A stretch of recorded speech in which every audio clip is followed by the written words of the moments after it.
खुलुमबाय खोनासंग्रा रायजोफोरखौ आरो इउटिउबार फंबायखौ दिनै बे खौरां मेल खालामनायनि खारनानो जाबाय दा गोदान सरकार फैगासिनो दङ बे सरकारखौ बरायनाय आरो बे सरकारा माबादि खालामनांगौ बेनि सोमोन्दै बिजिरनानै नायनाय आरो बिजिरनानै खिथानाय बेखौ बे उद्देश्यनो दा दिनैनि बे मेलखौ खालामनाय जादों। थांनाय 5 बोसोराव गभर्नमेन्टआ माबामोन UPPL आरो BJPनि कोआलिशन गभर्नमेन्टमोन। कोआलिशन गभर्नमेन्टआव बिसोर जिबादि सालायदों बे आयेना कुनु पार्लियामेन्टजों माने मेन्डेट मोननाय नङा आरो बे उइदाउट पार्लियामेन्ट मेन्डेटेड ल बिसोरो माने बे गभर्नमेन्टखौ सालायदोंमोन। बिनि फलाव जोंनि जा माने कन्स्टिटिउशनेल मेन्डेटेड माने माबा मोनदोंमोन गभर्नमेन्ट मोनदोंमोन बे BTC 6 शिड्यूल एमेन्डमेन्ट एक्ट 2003 नि दारै जि गभर्नमेन्ट मोनदोंमोन बे गभर्नमेन्टआ माने फांसन गैयै फांसनलेस जानानै थानांदोंमोन। दा नै गोदान माने गभर्नमेन्टआव दानि बे इलेक्शनाव जे BPF पार्टिया देरहासार जानानै 6 शिड्यूल गभर्नमेन्टखौ 6 शिड्यूल एडमिनिस्ट्रेशनखौ लाबोफिनगोन बा बेखौ चालु खालामफिनगोन होननानै जों आसा खालामो। बे हिसाबै दा गोदान गभर्नमेन्ट जानायखौ जोङो गोसो गोरबोजों आरो गोथार गोसोजों जोङो खावलायो आरो बरायो। गोदान गभर्नमेन्टआ आयेन मथे माने 6 शिड्यूलनि आयेन मथे खामानिखौ मावलांगोन बेखौनो जोङो मिजिं लायो आरो बेखौनो जोङो आसा खालामो। चिफ डेपुटि चिफ आरो EM बेखौ दागोन। बे जाबाय स्टेट गभर्नमेन्टनि काउन्सिल अफ मिनिस्टार दानाय बादि बे काउन्सिल अफ मिनिस्टार दानायाव बबे कमिउनिटिनिफ्राय सोरनो माने EM नि चार्जखौ होगोन बेबो 6 शिड्यूल रुलाव 6 शिड्यूल एक्टआव दंखाजोबो। जोंना बे पलिटिकेल पावारखौ ट्राइबेलफोरनो होनाय जादों। बियो 6 शिड्यूल माने ट्राइबेल एरिया एडमिनिस्ट्रेशन बियो माने ट्राइबेलफोरनिनो एडमिनिस्ट्रेशन। ओंखायनो MCLA फोरनि कोटाखौ ट्राइबेलफोरनो 75% होनाय जादों आरो नन ट्राइबेलफोरनो 25% होनाय जादों। 40टा MCLA सीटनि मादाव 30टायानो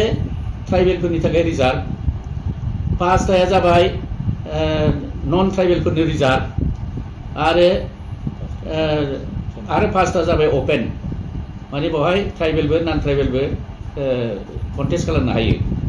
थिग बिदिनो काउन्सिल अफ मिनिस्टार जायखौ EC होनो एक्जिकिउटिभ काउन्सिल बे एक्जिकिउटिभ काउन्सिलनि मेम्बारफोरखौ बेबो बिनि माबायाबो संख्याबो बे रेशियोआवनो जानांगौ आरोखि। 75% ट्राइबेलफोरनि थाखाय रिजार्भ आरो माने 25% नन ट्राइबेल। थांनाय माबायाव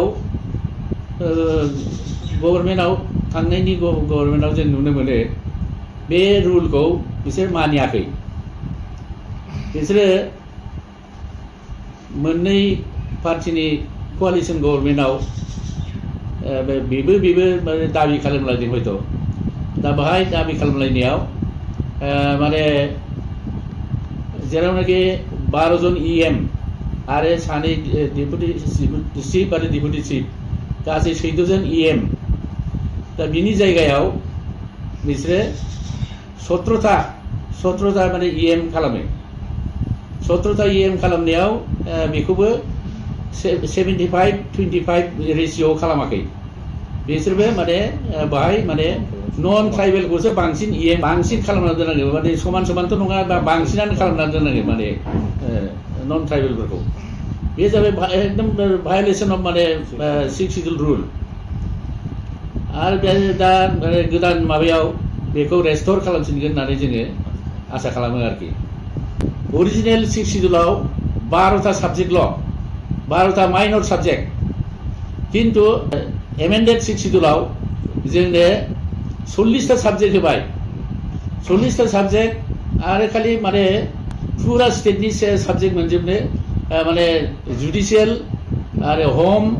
आरो माने फाइनान्स बे मोनथाम डिपार्टमेन्टनि बादै अलमोस्ट गासैखौबो शिड्यूलनो बे साबजेक्टफोरखौ होनाय जादों ट्रेन्सफार खालामनाय जादों दा बेहाय बे साबजेक्टफोरखौ एडमिनिस्ट्रेट खालामनो ल' बानायनानै गावबा गाव ल' बानायना लानो हायो गतिके बेहाय माने ल' बानायना लानो हायो आरो बेखौ एक्जिक्यूट खालामनो हायो दा ओंखायनो अलमोस्ट बेयो माने मिनि स्टेट बादि मिनि स्टेट उइदिन स्टेट होननाय जादों बेखौ दा बेहाय गासैबो प्रसेसानो बे माने स्टेट लेजिस्लेचार बादि जानांगौ स्टेट एक्जिक्यूटिव बादि जानांगौ गासैबो बेखौ जाजोबनांगौ दा माने बेखौ सालायनो थाखाय सेक्रेटारियेटबो खालामनानै होबाय जेरै माने बे माबाखौ स्टेटखौ मोनसे स्टेटखौ सालायनोबा स्टेट सेक्रेटारियेट थायो सेन्ट्रेल गभर्नमेन्टखौ सालायनोबा सेन्ट्रेल सेक्रेटारियेट थायो थिग बिदिनो जोंनोबो बिटिसिनिबो बे सेक्रेटारियेट खालामना होबाय सेक्रेटारियेटआव प्रत्येक डिपार्टमेन्टनि माबा थाजोबगोन हेड थाजोबगोन बाहाय बेनि सेक्रेटारियेटनि सेक्रेटारिफ्रानो मोनफा मोनफा साबजेक्टनि मोनफा मोनफा माने डिपार्टमेन्टनि हेड जानानै बिसोरो बेहाय माने ल' पास जानायखौ सेक्रेटारियेटआव लेजिस्लेटिभ एसेम्बलियाव काउन्सिल एसेम्बलियाव ल' पास जानायखौ बे सेक्रेटारिफ्रानो बेखौ एक्जिक्यूट खालामो दा थांनाय गभर्नमेन्टआव बेबादि फांसनखौ नुनो मोनाखै बरंस बिसोरो प्रिन्सिपाल सेक्रेटारिखौ सिइअसो खालामदों प्रिन्सिपाल सेक्रेटारिया जाबाय बे सेक्रेटारियेटखौ सालायग्रा सेक्रेटारियेटखौ नायग्रा एक्जिक्यूटिव फांसनखौ नायग्रा दा बे सेक्रेटारियेटनिखौ सालायग्रा बिनि हेडखौनो बिसोरो माने डिग्रेड खालामनानै सिइअसो खालामनाया सिइअआ माने सेक्रेटारियेटनि खुनु फांसन गैया सिइअआ बेखौ मा खारनाव बिसोरो माने खालामा थारमाने बिसोरो माबाखौनो सेक्रेटारि सिस्टेम आरो बेनिफ्राय 6 शिड्यूलनि जिथुनाखि लेजिस्लेटिभ एक्जिक्यूटिभ बेखौ माबोरै माने माबा खालामनांगौ सामलायनांगौ बिनि माबाखौनो बिसोरो मिथियाखै आरो जों मिथिगौ बे माने 6 शिड्यूल गभर्नमेन्टखौ बिटिसि एग्रिमेन्टजोंनो लाबोनाय जादों बेनिखायनो बे बिटिसि गभर्नमेन्ट लाबोग्रा हाग्रामा महिलारिखौ जोङो आरो रोजा रोजा माने जोङो जोंनिफ्राय साबायखर होयो आरो बिथांखौ आयेन मथे 6 शिड्यूल आयेन मथे खामानि मावनायखौ जोङो आसा खालामो दा हा हुनि आयेनाबो बे 6 शिड्यूल मथे जानांगोन 6 शिड्यूल जानायनि लगे लगे बाहेरानि मानसिफ्रा गोदान मानसिफ्रा फैनानै दा बे 6 शिड्यूलाव बिसोरो हानि राइट मोनफैला रावबो हानि राइट मोनफैला बे गोदान हाबफैनायफ्रा खालि आगोलाव थाखानाय